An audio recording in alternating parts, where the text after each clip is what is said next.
All right, what's the crack? This podcast is sponsored by Now.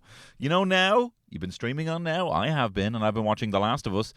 Most recent episode dropped there early because of the Super Bowl, and was it a doozy? I tell you, those big HBO set pieces, not to spoil anything, but it does feature a new type of infected, the bloater, mate. And no, I'm not talking about me after eating a rake load of Chinese. I'm actually not talking about that. It's actually really serious. It's actually one of the toughest infected there is, actually. Big, massive yolk with loads of like fungal armor and all. Really hard to kill, actually. And it was a really good episode. What am I talking about? Look, you have to find out for yourself. You should check out The Last of Us streaming, available with a Now Entertainment membership. And now, on with my stuff. It's Tony Cantwell Shitshow. And I know that the show is Tony Cantwell Shitshow. And I know,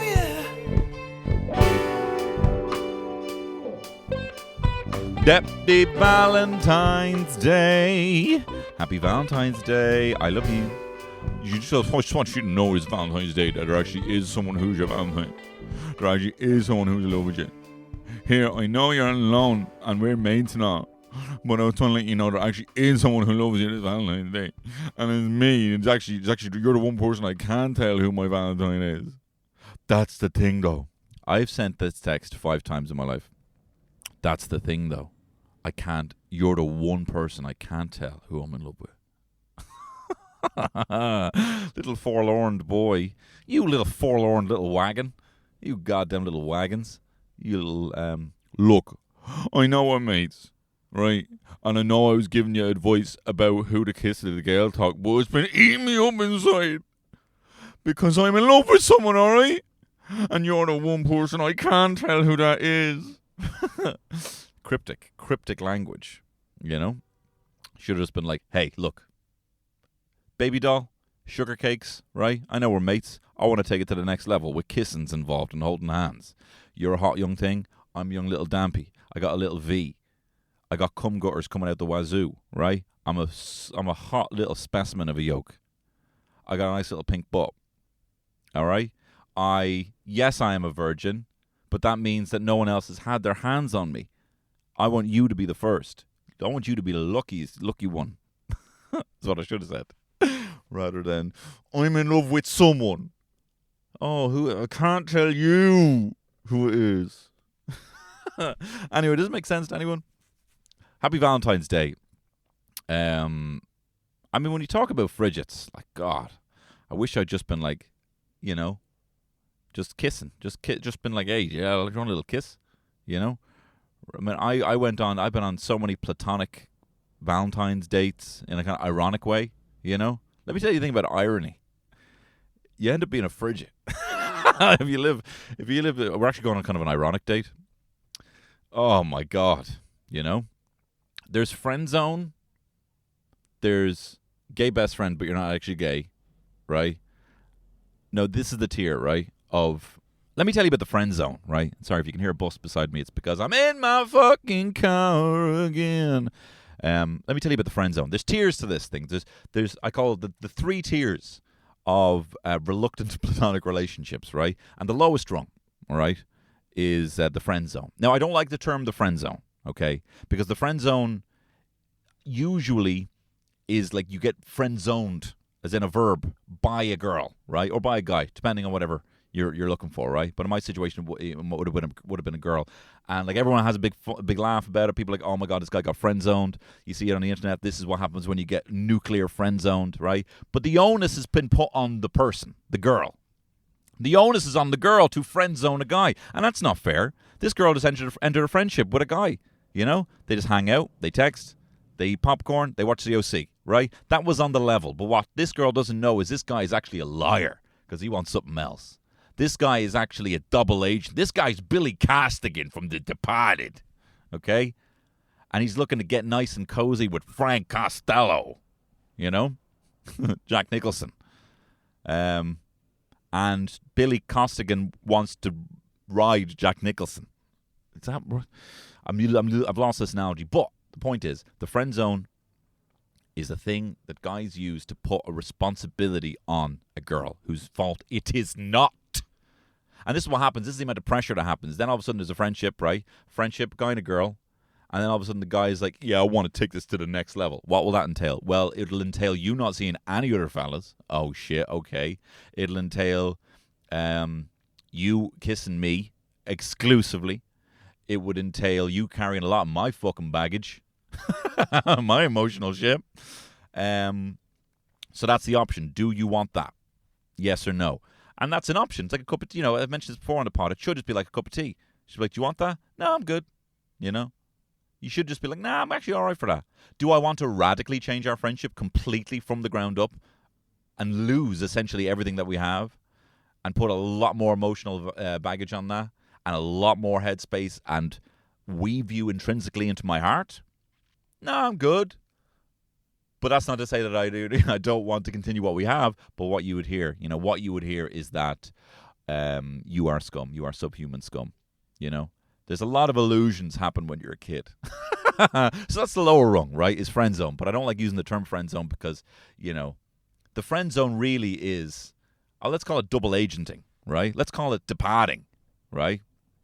Or, let's call it departing, right, where you're a double agent in a relationship, right? It's scummy behavior, but, you just want to get in tight. Then you have the middle rung, okay?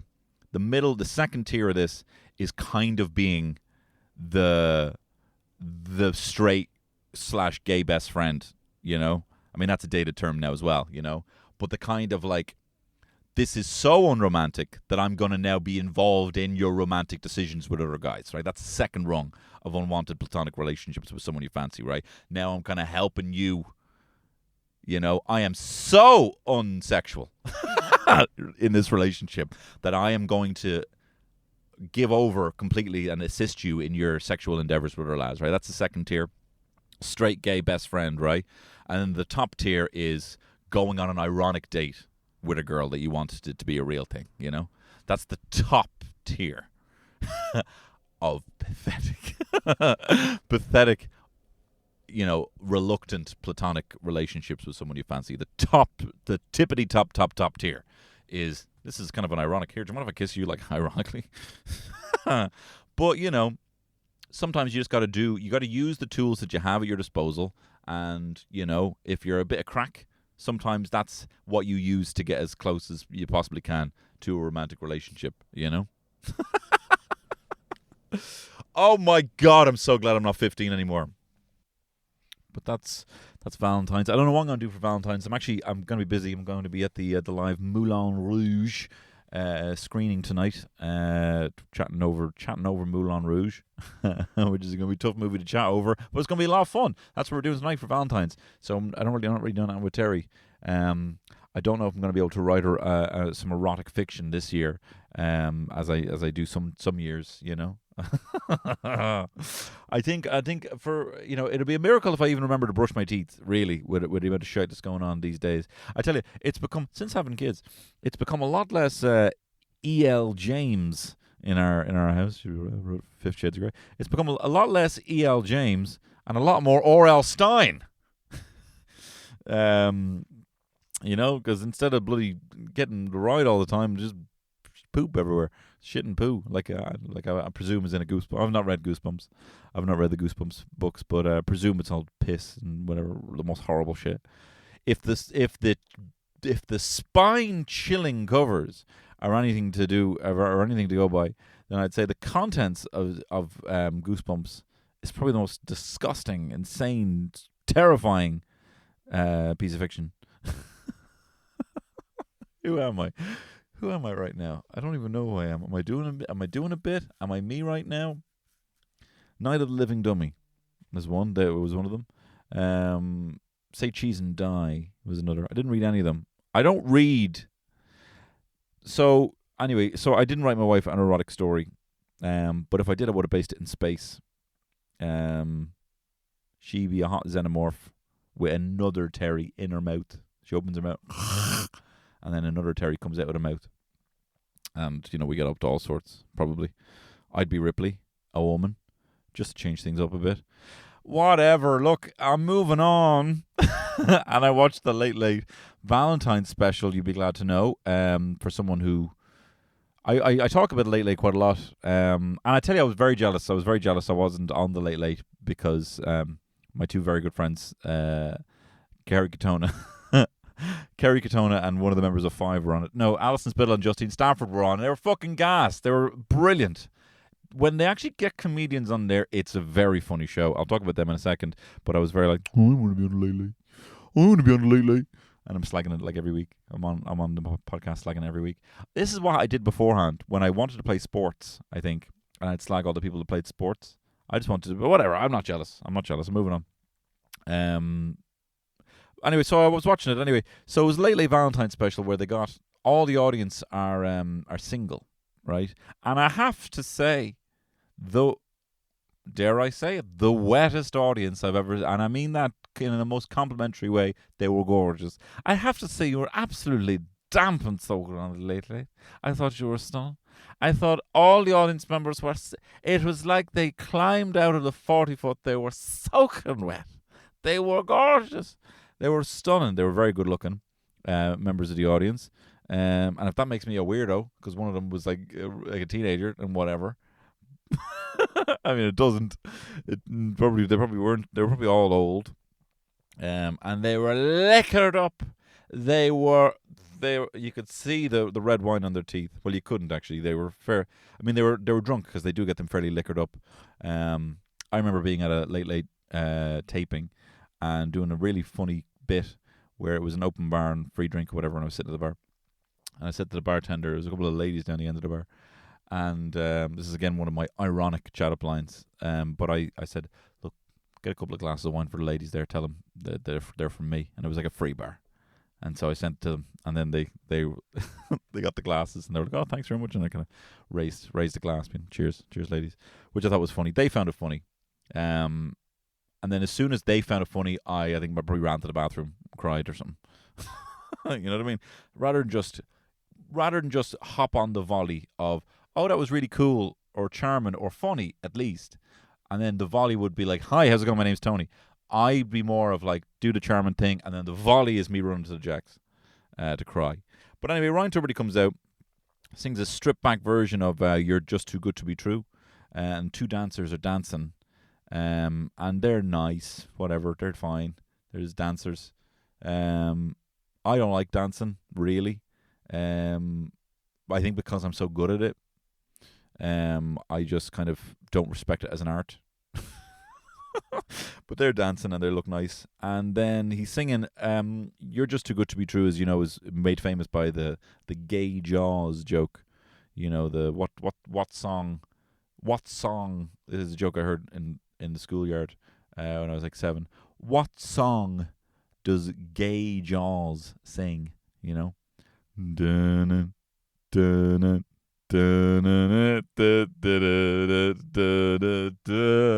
I love you, baby. This is the same song, but that's what gay Jaws sings. Still haven't fully wrapped my head around what that joke means. Anyway, the claps are coming hard and fast and Irish. You know, I mean, they weren't quite singing. Of course, they're coming in for the da da da da da da da da, but then they don't let up for the I love you, baby. It's still I love you, baby. And if you know, no one's thought, well, we'll just go for an upbeat. We'll go for a downbeat. You know, as you know, a recurring theme on this podcast is how lame white people are when they clap. Anyway, his bow tie is already undone. Probably some bloody lady scoring a hole off him. I'm surprised he didn't have lipstick on his neck. And he has a great line. He's doing his open monologue, Our Tubs, right? And he's talking about how there's just an audience full of single people.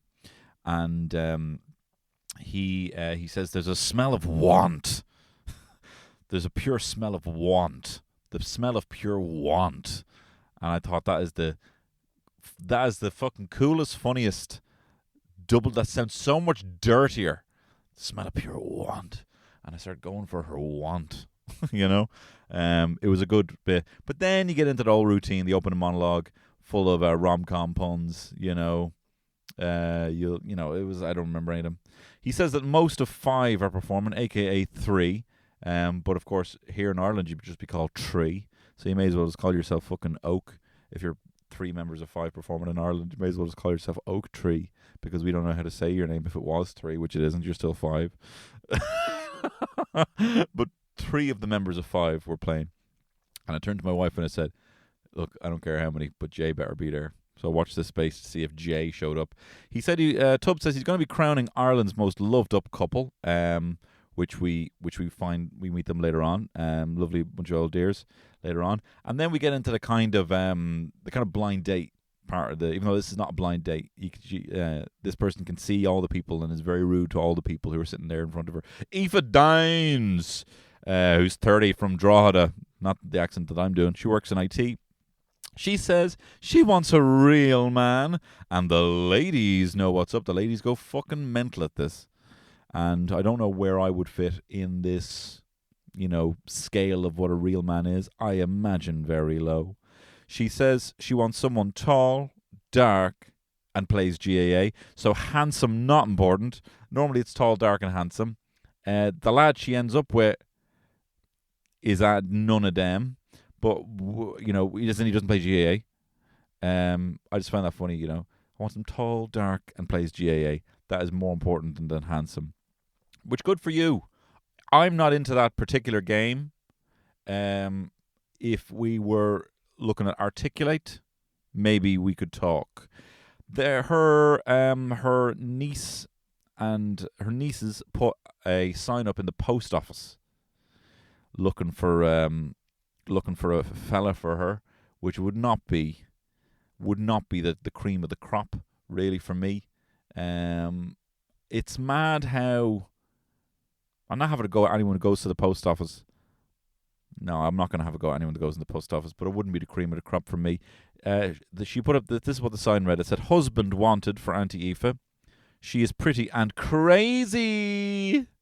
Or this would pique my interest if I was in the post office trying to deliver some fucking load of locusts or something mad shit. Like, I'd be up to delivering a load of fucking bees. She likes motorbikes and loves Paris. A French gentleman with a curly mustache would be good, but others would be good too. Let us know. Thank you, Roisin and Evelyn. That, and then they drew a picture of her, and I tell you, the picture does not do her justice. The picture makes her look like a fucking freak, to be honest. It's poorly drawn, it's crude. She's got kind of angry eyes. Her head is the size of her torso. But this is the sort. If I saw this picture, I would be interested, because I'm into like freaky looking, big headed women. Look, my wife's got a massive head. I want to feel. I like to role play. I like to be the moon. And I want my partner to be the earth with her head. I want her to be Jupiter.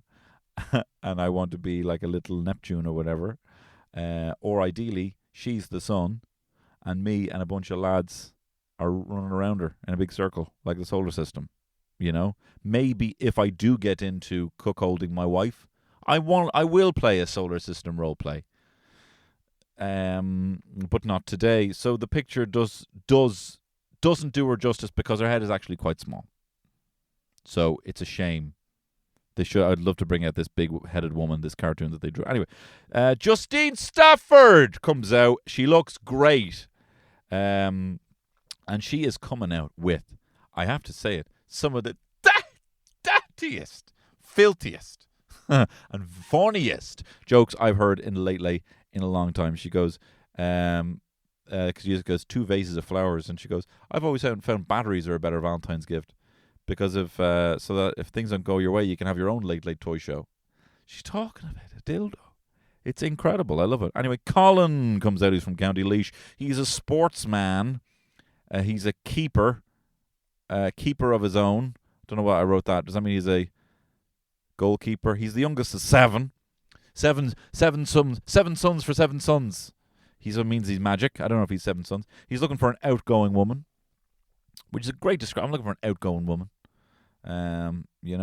Well, you'll have you know that Aoife is crazy and likes motorbikes, so it could be up your street.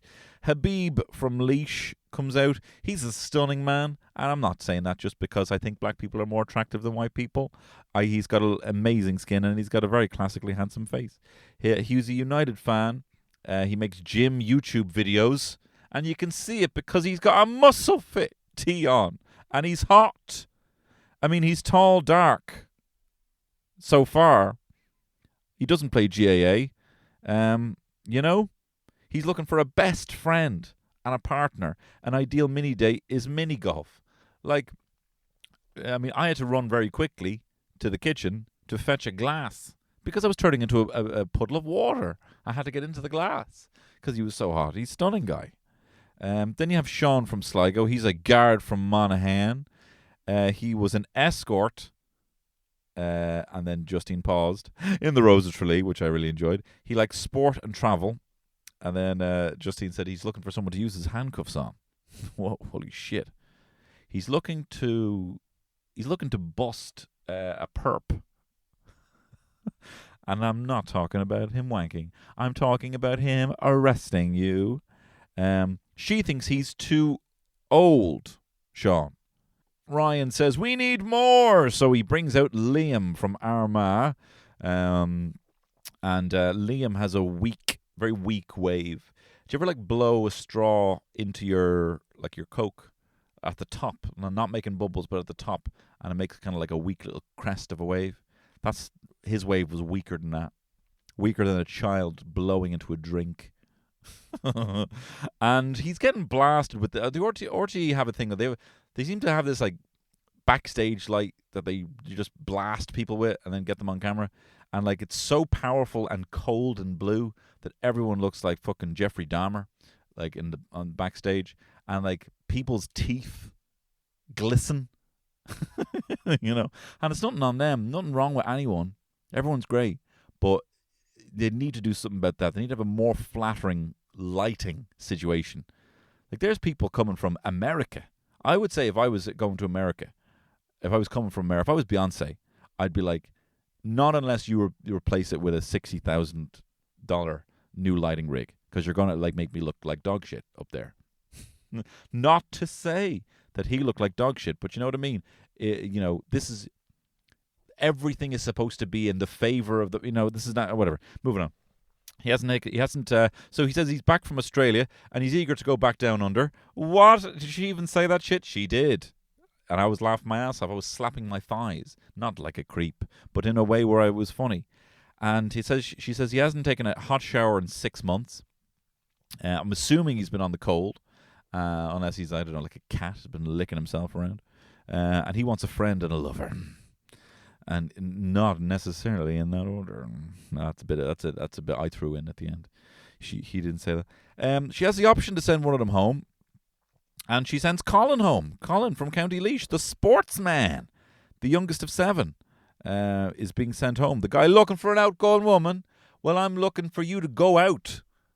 You're looking for an outgoing woman. Well, I'm looking for you to go out. You're not here anymore, Colin. Make like a caterpillar. Huh, Colin, and get back in your chrysalis, bitch. Okay? Get out of here. Then Johnny from Meath comes out.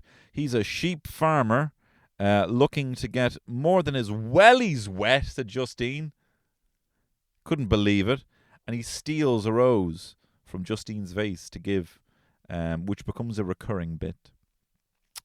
He gets to get rid of someone, and he gets rid of the young guard. He gets rid of Sean from Sligo. Wait, I wrote down Sean is from Sligo. He's a guard from Monaghan. Or maybe he's been to a few places. I don't know. Anyway, so the guard is gone. If I was that guard, I'd say, you're getting rid of me? Well, now you're under arrest. And just arrest the guy. Put his hands behind his back, knee to the fucking throat, and say, you're coming out here and you're telling me to go. Well, guess what? You're under arrest. And what's this? And I'd drop some gack in his pockets and I'd take it out. What's this? On live TV. What's this?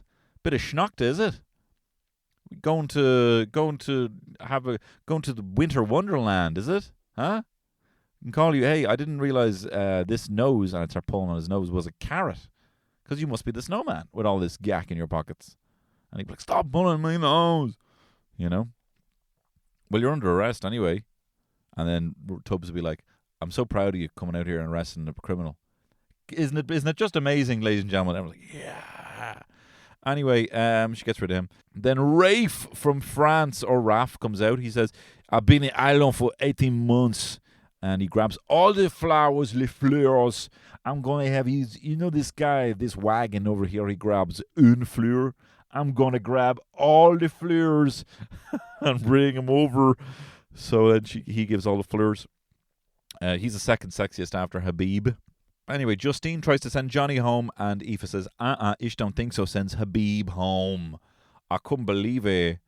And then we get into the part of the game where like they ask questions, and they're all kind of like sexy innuendo kind of questions, and everyone has like a kind of pre-prepared answer that they have to act like it's off the top of their head, Like, number one, I love drinking tea, okay? And I have a favourite cup. Number one, if you could be any cup, what kind of cup would you be? Baby, I would be a menstrual cup. I would be a menstrual cup because I know my way around there. And while you're stuck in the press with a bunch of these mugs, I am a menstrual cup. Looking for hugs. I rhymed at the end. It's got to be number one. When he brought up being a moon cup, I had to have him. But they didn't ask that amazing question. She asked, if my man, I actually don't know what the question was. I just remember she said, if my man was a recipe, if I could make a recipe for a man, he'd be a part Ronan Keating. Hopefully the voice, one part Ronan Keating, with the bit of Ronan Keating where he goes, where everything's Ganesh, would be the part I'd pick. A dash of Jason Momoa. I'd go with 7 tablespoons, thank you, of Jason Momoa. A pinch of Ronan Keating, just the voice. Anyway, and then she goes, and a dash of Dahi O'Shea. Nice alliteration there, the old dash of Dahi. And the first lad goes, I don't remember who, I didn't assign this to a name. He goes, well, I have the wit of Dahi. I have the body of Jason Momoa. And riding Ronan Keating says, life is a roller coaster, you just got to ride it. I'm like, what? What kind of conversation is this between adults, What would your recipe be? And he's like, well, I am the things. I'm going to repeat back things you said again. I have the wit of Dahi O'Shea, and I have the body of Momoa, and life is a roller coaster. Like, what? You just got to ride it. Life, they say, life is like a roller coaster. You just got to ride it. Also, guess what? My cock's called life. Moving on. French guy goes, well, I'm not Irish, but I know the national dish is a spicy bag. Spicy enough to make you feel hot and tasty enough to sink your teeth in. I love that. No Irish person's ever said sink your teeth into that. Sink your teeth is a fucking great term. I might use it on Valentines when I'm telling Terry not to sink her fucking teeth into my chicken balls that were split. Aoife says, I have many talents, but one is to the tin whistle. What's your party piece? French guy says something in French. Nice. No one's a fucking clue what he's saying. Liam does some Irish dancing. He does, and he says, I do a bit of Irish dancing. And I'm like, oh, here we go. And he then it becomes very clear he's never done a day in Irish dancing. He's obviously learned from the book of pissed up Tony Cantwell at 4:00 in the morning in a kitchen, some random kitchen, because he's dancing like I do when pretending to dance. When you get your second wind at 4:00 in the morning. But it's been a long time since I've done that. Then she has to pick, right? And this is the thing about this blind date. They're all just sitting there looking at her. But there may as well be a screen because she's like, the French lad is boring. The Aussie lad is unreliable. And then she goes for Liam, the bad waving Irish dancer. She says, hey, Aussie, I've seen your waves. Yeah. She goes, hey, French lad. I've seen Jean-Luc Godard, right? And I'm not a fan of the new wave. Yeah. Hey, Aussie, I've seen you out on the sea. And I've seen you surfing waves, not for me. I'm looking for a really shite wave from my boy Liam, the Irish dancer who's made up Irish dancing off the top of his head straight away. So she walks off with him, and they don't catch up with him again. Maybe they do. I had to run up at some point to check on my young fella. He was crying. I think he must have known I was watching this, and he was like sympathetic. You know the way E.T. gets sore when Elliot gets sore? I think me and my son have that, like dragon heart, you know? And I think he knew that I was in pain watching this, and he was crying upstairs. He's a bit too sensitive, do you know what I mean? To my issues. Anyway, then everyone gets a full hamper of links. Beyonce plays and they applaud. I have nothing else to say about that. That's just what happened. Then we meet, we meet some of the people. You know, they do a kind of Harry Met Sally kind of thing, where you kind of meet couples who are in love. And we meet Selena and Jason from Waterford. His ma was getting her hair washed, turned her head around, saw the hairdresser, was like, "You'd be perfect for me, son." And then they got together. It was lovely. Maura Higgins comes out. And look, I like Maura Higgins. She's fun. She's great. I think she could do with an editor. You know, I think it's better suited. Like, I mean, I'd be better suited not in long form interview. I'd be better suited on this podcast, for example, or with an editor, you know? And I think she would also be better suited at just saying everything and having the best bits cut out. Not everyone can talk as long as she can. You know, she's very good at the chat. But I think it's not her kind of, you know, I don't know what they're talking about, really. They're not really talking about anything. She's talking about how she talks to her mom about everything. It's like, oh, and I mean everything, and I mean everything. And I'm like, I'm just thinking of mad stuff. Do you know what I mean? And it's probably nothing. It's probably like that she, you know, when she's hungover, she might tell her ma. But I'm, you know, not like I'm not visualizing that in mad. Like I'm not thinking, you know, I'm not sitting there slapping my thighs around like that, being a little freak, you know. But when you say, and I mean everything, you know what I mean? Like it was weird anyway. She said she knows every line from 50 Shades of Grey. And she wants to be intimidated by a man. And Terry's like, she didn't mean that word. That's the wrong word. And I'm like, well, we've had Aoife saying that she wants a real man. And then you got Maura Higgins saying she likes to be intimidated by a man. I hope that's not the same guy. I really hope that's not the same guy. Oh, and I tell you, if she knows every, if she knows every line from 50 Shades of Grey, you know, obviously she's a fan of E.L. James. Well, unfortunately, this interview is more of an R.L. Stein fiasco than an E.L. James sex thing. You know, it's more of a, hey, is this a bloody say cheese and die? Anyway, so then she does a weird kind of agony aunt thing, relationship advice thing. And, okay, so this is what happens. Alwyn in the crowd says her ick is bad teeth and breath. And she said she lied about getting a root canal to avoid kissing a guy. So she better get a root canal. And then it was not so much a question, which was more of a comment, you know? It was more of a, you know, it's like a real Comic-Con vibe. This is not really a question, more of a comment to Dominic West from The Wire. Dominic, this is not really as much of a question as it is a comment. I just think McNulty's a fucking legend. The way he treats women. All right, moving on. Weird reference there. Then Seconda was matched with a guy on Bumble, and he said he felt a really strong connection, and that was a red flag, right? It's good to know these things. Terry called it, what'd she say? She said, oh yeah, that's love bombing, which is a term I hadn't heard before. She's always coming out finding new toxic male things men do. New terms, things. I'm always like to educate myself.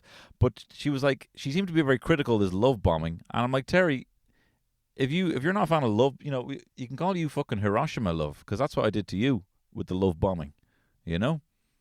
You can call you Nagasaki love, because Jesus Christ, I went nuclear on your love bombing when I met you for the first time.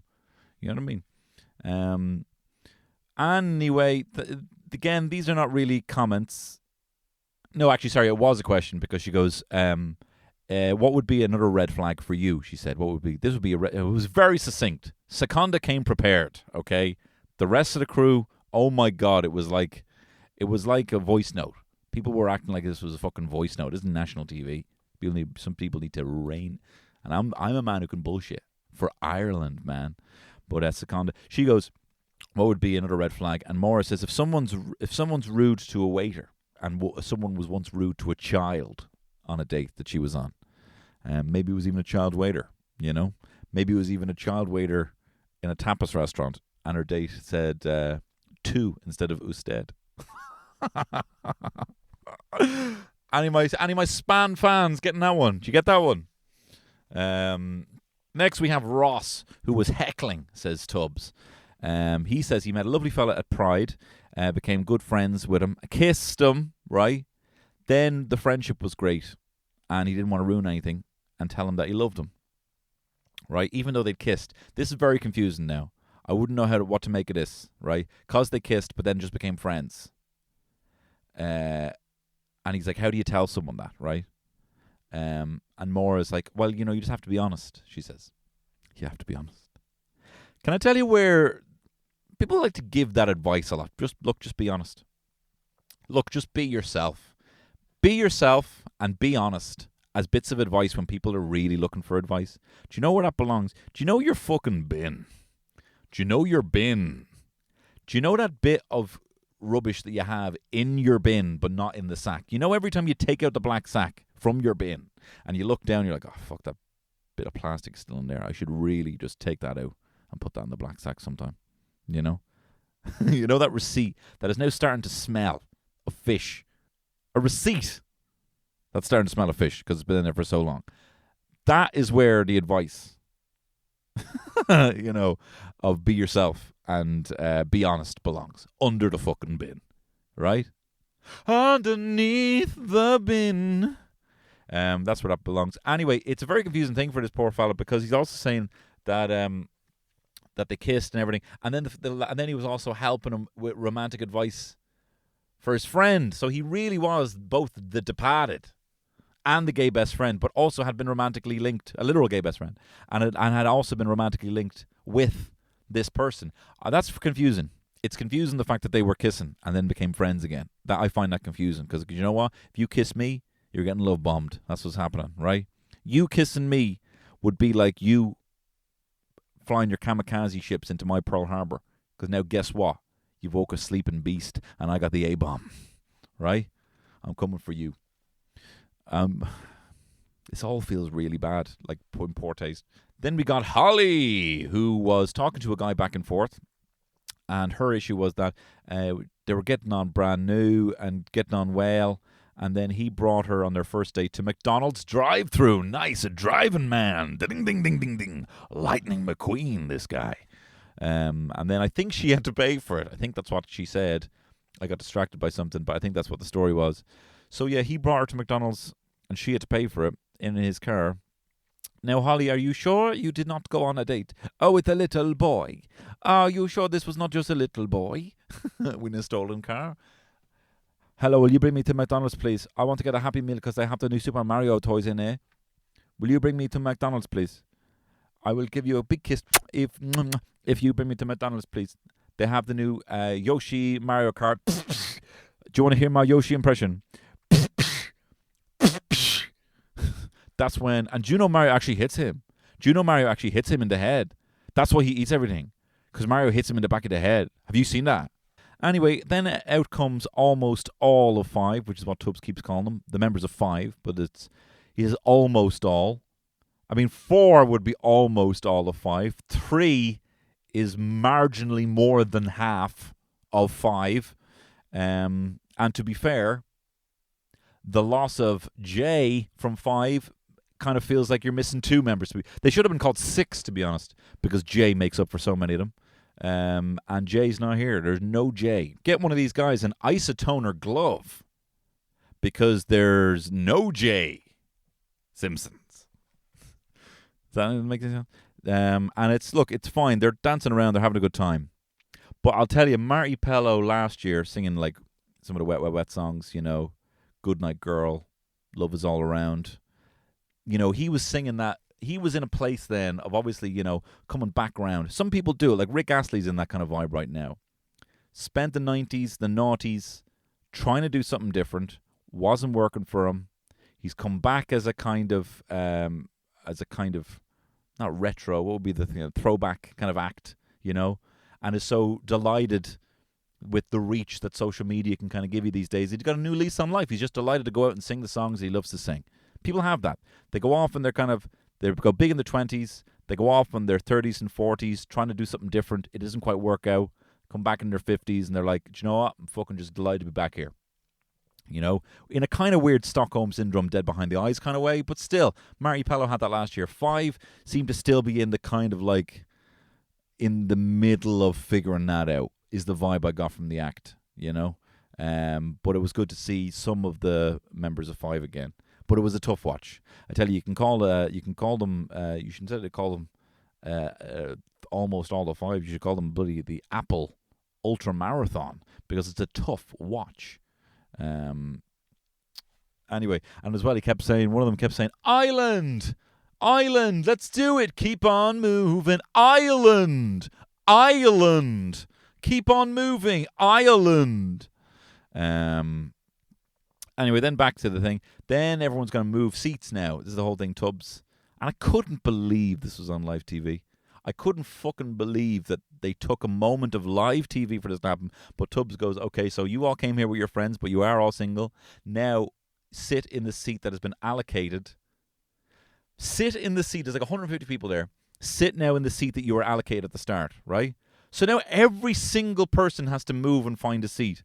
And Love Machine plays dun dun dun dun dun dun dun dun dun, and you just hear people murmuring and moving seats for like 5 minutes of live TV on the biggest stage in Ireland.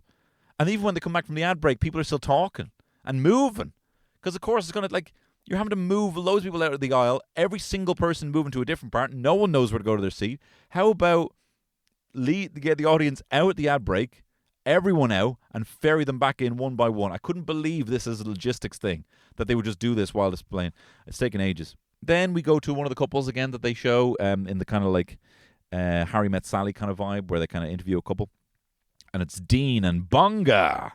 And they're married. They're men that are married, which is great. You love to see it.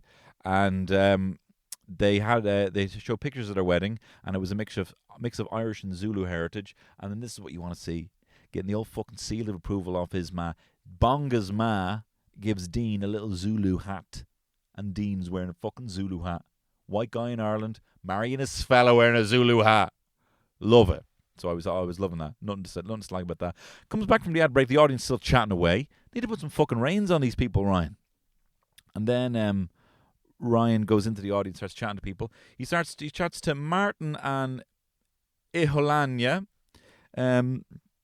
His ma made him come in, and then he goes. Then Ryan is like, "Well, what are you looking for? What kind of woman are you looking for?" And he goes, "Oh, whatever, like whatever." And then someone shouts up, and he goes, I am straight though, so I am looking for a woman, you know." And then Ryan goes, "So anything with a pulse, yeah?" Leading question, right? And Martin goes, "Yeah, I suppose, yeah." And then he goes, Iholanya, what are you looking for? And she goes, "Well, I think I'm looking for more than just a pulse." And everyone was like, "Yo!" Like she knows what she wants. All this part was set up by Ryan, right? He made this guy out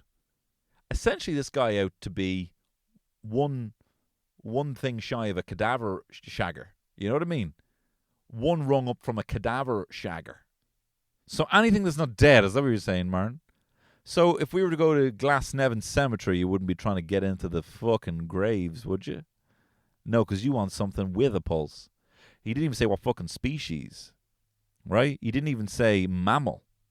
You know what I mean? And then they said they had a conversation and it was a bit fun. She wants someone she's attracted to with good teeth, right? A lot going on about the teeth here. I brushed my teeth after it. Then you've got Stephen and Morgan. They're getting on. Sorry, Stephen Morgan. He's been paired up with Nathan. They don't like each other. Their language is very. You can feel it now coming through the screen. They're getting on ground so far. He's looking for someone in a stable relationship, someone attractive. They don't seem too keen. And then they go to Nathan. He goes, He's too young for me. It's tough, you know. He's just too young for me, right? And that so clang, kind of two little clangers there on the chat. But then we move on. Then Alison Spittle, Kerry Katona comes out. Kerry says she's a serial monogamist. And then with her kid in the audience, she goes, well, I'm always getting divorced. And to be fair, I always, OK Magazine will always give me 20 grand whenever I pop out a kid. I'm like, oh, nah. And then Alison shouts out Simon. Go on, Simon, her fella. And she goes, and Ryan's like, how do you keep it together? And she goes, well, we both love Pointless. And then she says a fucking great joke that gets totally lost. The crowd don't hear it. She goes, I suppose the key to success is just be a shy person who doesn't row. I thought it was really funny.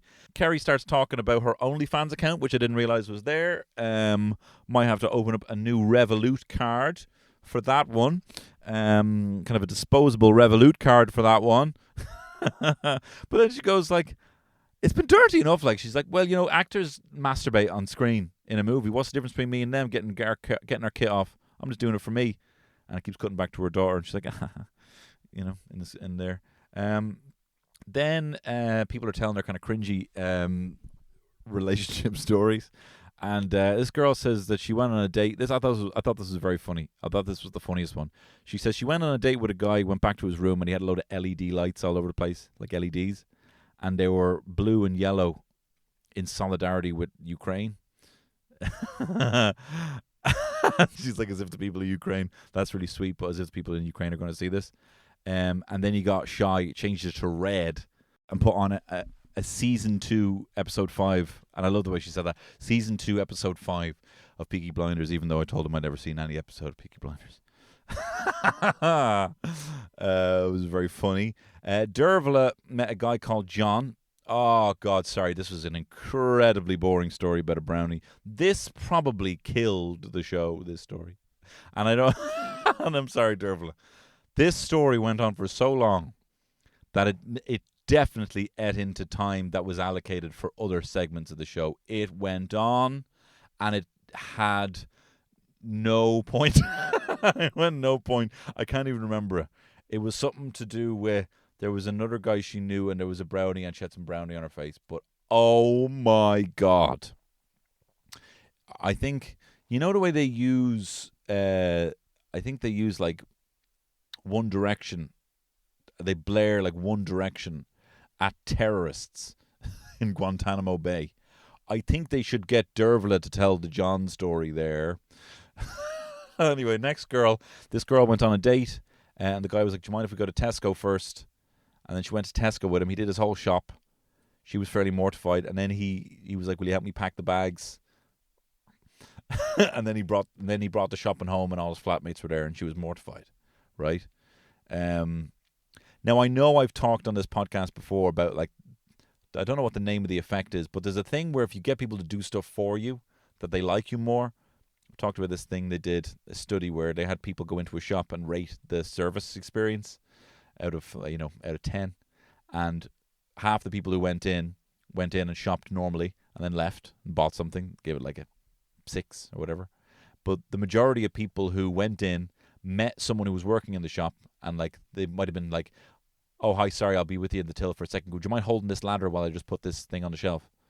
Everyone who was asked to do a job came out of the experience rating it as a higher experience, even though it was the exact same, other than they actually literally had to do a little bit of work for the guy. So I understand this whole thing of, like, being involved in a job together,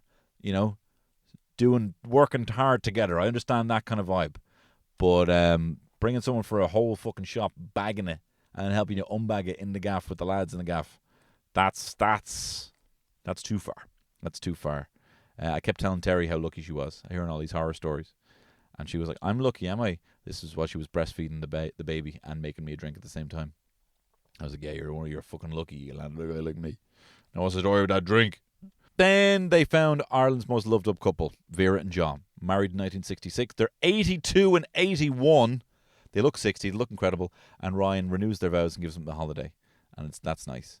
They don't cry, though, and they don't really say anything that made me want to cry, so it was a disappointment. 3 stars. I should have been given stars for the rest of these, but I didn't. I would have liked to see more of the couples hook up. Maybe they did. Maybe that was when Sonny was crying and I missed it. But I would have liked to go back to the audience and see how they were getting on. We didn't really get to recap the Shite Waver and Aoife as well from early on. I thought Justine was very fucking funny.